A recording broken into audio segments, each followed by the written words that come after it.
SMT Nocturne HD Remaster is an HD port of a turn-based Japanese role-playing game called Shin Megami Tensei Nocturne that was released in 2004 on the PlayStation 2 and developed by Atlus. The HD Remaster was released on May 15th, 2021, and oh man, it's pretty bad. It's really bad. Unlike other remastered games that are supposed to introduce the game to a new audience and give the game some new life, among other things, Atlus decided to be as lazy as humanly possible and really tried to make as much money out of this game as they could. It really makes Modern Warfare Remastered look like the perfect example of what a remaster should be. Okay.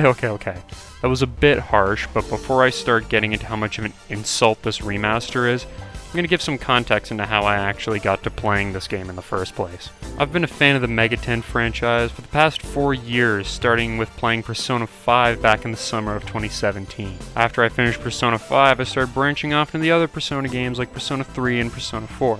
Eventually, I started to play Atlus's other series like Shin Megami Tensei. I played the games like SMT If on an SNES emulator and SMT Strange Journey on a DS emulator. Both games are really good, and both of these games introduced me to the absolute masterpiece called Shin Megami Tensei Nocturne. And man, this game is amazing. The music is phenomenal, composed by the absolute legend Shoji Meguro.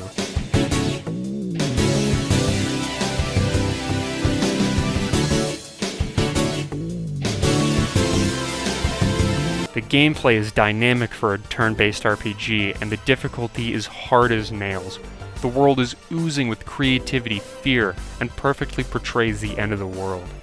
The story is next level, with morals and themes about what a perfect world is and the opposing sides of creation and destruction, all tied together with graphics that for the PlayStation 2 still look great even today. So as you can tell, I was pretty hyped for this game when I found out it was being remastered not just for the PlayStation 4 and Nintendo Switch, but for PC as well. So what went wrong? How did this remaster get so abhorrently bad that I wanted to come out of my 3-month slumber and make this video? So let's start by covering some positives, because this game does in fact have those. The character models and the demon models look great in this game. The menus look really good and clean and smooth as well, and they kept the original style without ruining it with making it super high texture. They kept the minimalist design, and I'm really happy that they did that. The keyboard and mouse controls are surprisingly good in this. It's very simplistic. Left click is confirm, right click is go back. It's really nice, it's really simple. I'm surprised that it works this well, and I actually used it for a good amount of my playthrough. It does have a few problems, some big problems that I'm going to talk about later, but for the most part, it worked fairly well for me. The addition of suspended saves is a nice addition, if not a bit familiar. Has anyone ever heard of an emulator? Merciful difficulty is a nice addition for people who just want to experience the story and would rather not get trampled by every single boss they run into.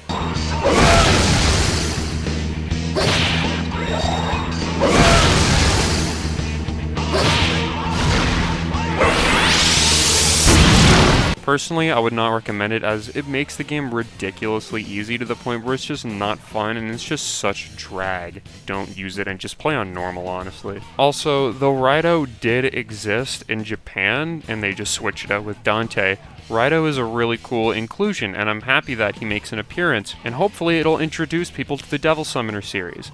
And at the end of the day, it's still Shin Megami Tensei Nocturne. It's still the same game, though it really doesn't justify the price tag of $60 with some additions and some lack of additions that I'm actually going to talk about right now. Let's start with the opening of the game. So in every single SMT game and Persona game, it'll show an opening cutscene that'll either show off the gameplay or show off some cutscenes, show off something really cool that introduce you to this game. So this HD remaster begins with the same cutscene from the PlayStation 2 in 4:3. Oh my god. It almost seems like this was supposed to be switched out at some point with the remade HD cutscene when it was done, but they just never did it, and they just sort of left it like this, which is ridiculous to me. This is the worst first impression I have ever seen. I paid $60 for this, and this is what I see. Once you get to the actual menu screen where they want you to click to open up the main menu, this looks terrible. This is 15 frames per second. The thing itself is really cool. It's really cool to see the Demi-Fiend behind all these different demons throughout the game, but it's kind of ruined by the fact that these guys are like, it's like a GIF. It is so bad. The main menu screen is just as bad. This spinning thing in the corner, you can see how pixelated it is. You can see the pixelated background. It's just such a complete joke. This game is also capped at 30 frames per second, meaning you cannot go over 30 frames per second in any case, which is ridiculous because Persona 4 Golden, which they released last year, had an uncapped frame rate. So why does this game now have an uncapped frame rate? There's no reason for it. Now let's talk about the music. Oh god, the music. In the original SMT Nocturne, the music was very compressed so that the game would load faster and so that it would fit on the original disc. But now, 17 years later, the music is still compressed and it sounds terrible.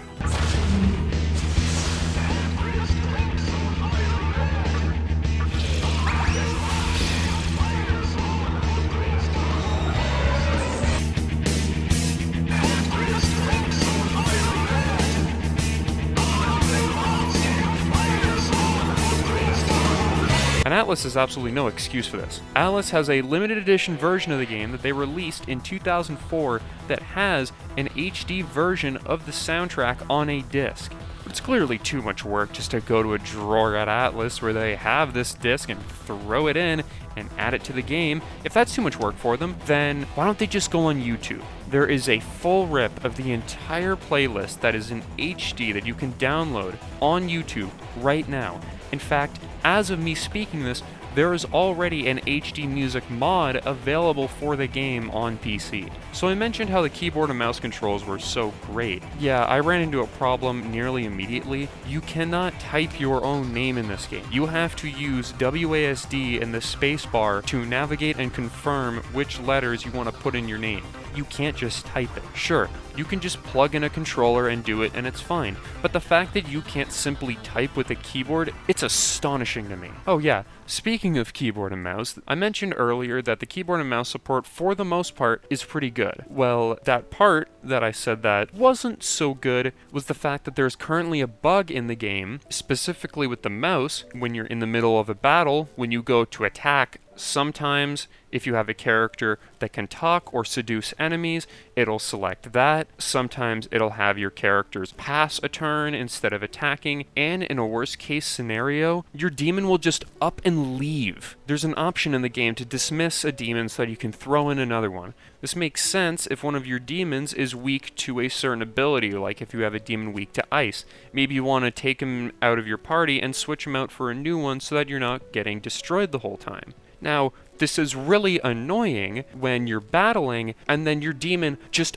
up and leaves because you meant to attack, but instead the game bugged out and just kicked him out of your party. This is why I will never use a keyboard and mouse during a boss fight, because if this happens in the middle of the boss fight and one of my best demons just up and leaves and I lose because of that, I'm going to be infuriated. This is such a huge problem and I hope that Atlus fixes it, but I highly doubt it and I feel like I should address it here right now. So even though I said the models were good, that doesn't necessarily mean the graphics themselves are good. This is the overworld map. This is sad. It really seems like all Atlus did was upscale the game and upscale the models, and that's about it. The map around them looks awful. This fountain is humiliating. What is this? Is this supposed to be a stone couch? Don't get me wrong. There are certain areas that actually look really good now. I think Ginza Station looks really good, and I think the place in the Yamala network where you meet the young woman and the older man is actually a really nice area. It looks really good, and it's only made better by the fact that everything's smoothed out. But man, those areas are sparse, and it is so disappointing. I thought that this game was going to look a lot better than it did going in. And now, onto my final and arguably longest point. The greed. The absolute greed of Atlus. Not only do they charge $66.99 Canadian for this game, but there's also an additional $34 Canadian of extra DLC that was not in the original game when it came out. The only exception to that would be Dante, which was available in the original game in the West when it came out in around 2005. But just wait, you have to buy that separately now.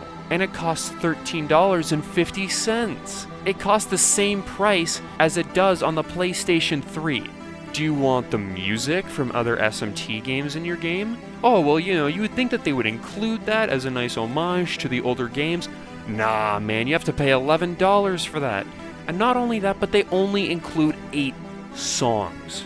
2 from SMT1, 2 from SMT2, 2 from SMT4, and 2 from SMT4 Apocalypse. What about SMT If? Or what about Strange Journey? Or even what about SMT9? Why is there no music for those games? Oh wait, that's obviously too much work. And they'd have to charge more for that, clearly. The only thing in this that seems remotely worth it is the new DLC they added, which is called Expectation and Mercy. It includes 2 dungeons, and I've not played them myself because I don't really want to buy them, but from the reviews that I've read on Steam, it looks bad. Like, really, really bad. Like, I've seen people talk about how they're literally just debugging rooms that they turned into just XP and money farms, which is kind of funny, honestly. Why didn't they just add all this stuff to the game? Why did they have to charge it as extra DLC? This is what I mean by they're just pulling an Activision with Modern Warfare Remastered. If you don't know, Modern Warfare Remastered, they had the base game and made you charge for the DLC again.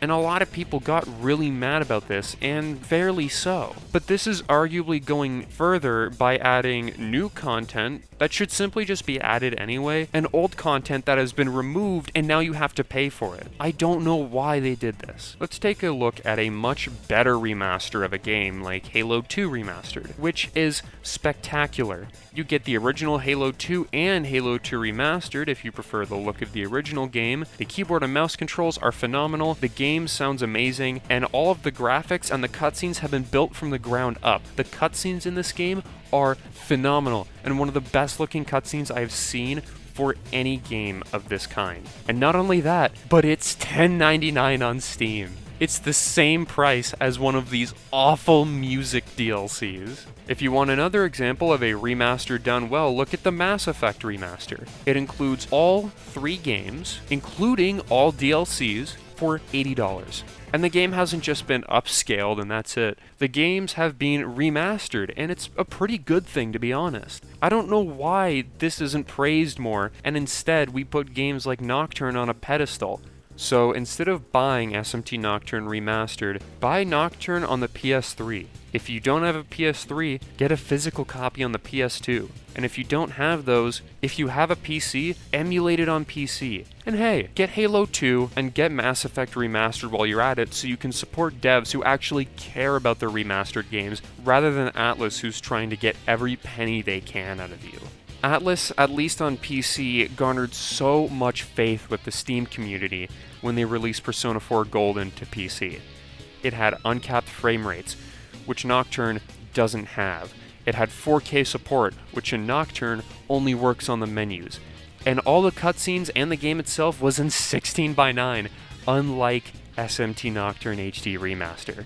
And 87% of people still think that this game is good. How can you think that this is good? Do not buy this insulting hunk of garbage. So a good question to ask yourself is, why? Why do I care about some garbage remaster of a game? Well, first off, I spent $60 on it. I lost that money. But also, SMT Nocturne isn't just some stupid game. SMT Nocturne is one of the best JRPGs ever made. It's a classic Mega 10 game, and it's a game that I would not just recommend fans of SMT and Persona to play, but anyone who likes JRPGs or just RPGs in general. I think everyone should play it. And the sad part is, Atlus is going to continue to make a ton of money with this. They're going to get a ton of positive reviews, and the game's problems will never be fixed. If by some miracle some of the problems with the game are fixed and it is actually cleaned up and made worth the money, I'll make a follow-up video where I kind of refute a lot of my own claims that I made, but I doubt I'll ever have to make that video. Anyway, don't buy this game. Save your money and buy something else. Thank you for watching, and before I go, Atlus, do not screw this up.